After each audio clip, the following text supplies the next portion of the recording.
Democrats are not really succeeding in combating Trump's agenda on any front right now, and throughout history, what does the left do when they don't get their way? They get violent. Jasmine Crockett is trying to be the new AOC of the Democrat Party right now, and if she's going for the insufferable communist part of AOC, she's nailing it, guys. She's doing great. Watch her explain to two interviewers why the solution for Democrats to combat Republicans is not diplomacy, it's not appealing to the voters, it's violence. I think that you punch. I think you punch. I think you're okay with you okay with punching. You know, I think and I love Colin, and I think towards the end he started to punch a little harder. But like, it's Ted Cruz. I mean, like, this dude has to be knocked over the head like hard, right? Like, there is no niceties with him. Like, at all. Like, you go clean off on him, right? So that's Jasmine Crockett, a sitting U.S. Congresswoman. She's talking about the election between Collins and Ted Cruz in Texas. And this is coming from a group of people, the left, who is saying when Republicans don't want kids to transition, for instance, that is unaliving kids. So you can't say certain things, but you can literally go up to people and punch them. That's not violence. Saying something is violence. This girl is actively telling Democrats to go punch her opponents, her political opponents. So let's take the partisanship out of this for a second. This really isn't a Democrat-Republican issue. No one should do this. No one should call for violence. It's not cool. And I've seen people on the right occasionally do it. Usually not elected people, usually just commentators. They shouldn't even talk about it. It's dumb. And I'll tell you why it's dumb, and I'll tell you what the violence means on the left. It means you're losing. If you get violent, you're losing. That's why I hate it when the right talks about things like this, because it's like, you look like a loser right now. If you can't use your words or your policy or your reason anymore, you resort to the last thing possible, and that's always violence. It's the story of every communist regime for the most part. Communists are fairly successful with the lower class. They get a little successful with the middle class, but ultimately can't fully, and Marx talks about this, you need the middle class in order to have your communist coup. And ultimately, they're usually not fully successful. And so what you see in the USSR and in China is that they have to resort to violence ultimately because not enough people are persuaded of Marxism. And so the only thing you can do is start unaliving people and assassinating them. And you saw that in China. You see it in the USSR in the past. You see it in Russia probably even today. And it will happen in the US if we don't destroy these people in elections.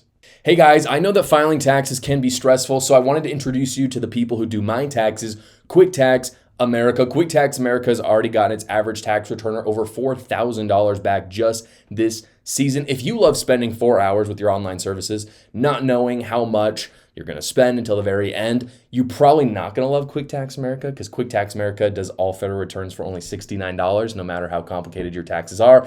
And they do all the work for you. So again, if you're not into that, you can go with the other big guys. But if you are, all you got to do is upload your documents, answer a few basic questions, and schedule a 15-minute finish your return call with a tax professional. They do all the rest. There are no hidden fees. Again, it's $69 for all federal returns. That'll be all the way up until the tax deadline of April 15th. So don't wait. You do not want the IRS tracking you down. Go get a fantastic return with my partner, Quick Tax America. You can go check them out right now at quicktaxamerica.com, or you can go to the link in the description below. Piers Morgan had a black trans activist on his show, and they continued to prop up this weird lie the left has been working on for a long time now, which is that if you aren't white, you can't be racist. You can Black respond. women cannot be racist to white women. Are you kidding me? Sorry? That makes no sense. Sorry?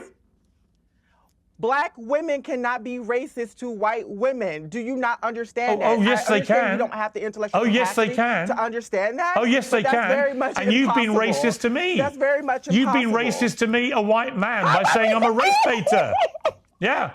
How am I racist to you? I'm black. I can't be racist to you. You call me a race Are you baiter kidding with me? no You're evidence. Racist to me. When have I You been can a be race racist- baiter? You can be racist to me. When have I been a race baiter? But I'm a powerhouse. Tell me when I've been a race I'm a baiter. powerhouse. Well, you may be a Pierce, powerhouse. I understand something. You may be I'm a powerhouse. You may be a powerhouse. Okay. When have I been a race baiter? I want you to admit that. When have okay. I been a race baiter? Okay.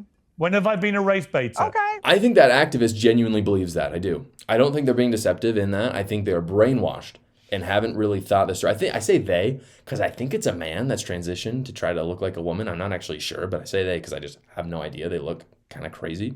But we'll use the pronoun they. We'll be inclusive for the rest of this. Let's break down this to its finest argument of what they're talking about. The argument is that if your melanin is slightly less than some uncertain threshold that hasn't been talked about, by the way, and let's call it like darker than bronze. Let's just say darker than bronze for fun.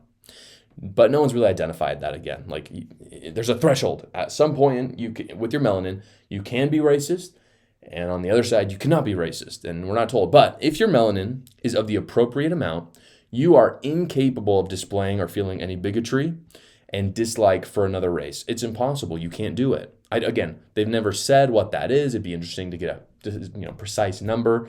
How much melanin, you're racist, you can't be racist. On the flip side, though, of course, the same is true conversely. If your skin color, if it just barely meets that threshold of bigotry, then you can be and probably are a racist pig. Just understand that. I mean, you can look at some people, you look at me, very clearly racist pig. It's very clear. But again, there's some people who are kind of on the line there. I would like a more concrete definition from these people of what it is. Otherwise, the argument is completely incoherent. And of course, the irony of all of this is that the belief that I just outlined right there is in itself a racist one. Clearly. And everyone was thinking that before I even said that. That didn't even need to be said. You are actively saying that some races are inherently more virtuous than others, because I think we can all agree that being racist is not a virtue. Most people would agree. Therefore, if some races are not capable of committing that sin, they are most likely going to be of more worth or have more virtue than other races. And that is a racist belief in of itself. And most Americans understand this. Most Black Americans understand this, that I've talked to at least. And so another irony of all of this is it turns out Black people don't even believe this, and they hear it from Democrats and they know that it's BS, except for this weird trans activist. And that's why you saw record numbers of Black folk voting for Donald Trump in the election last year.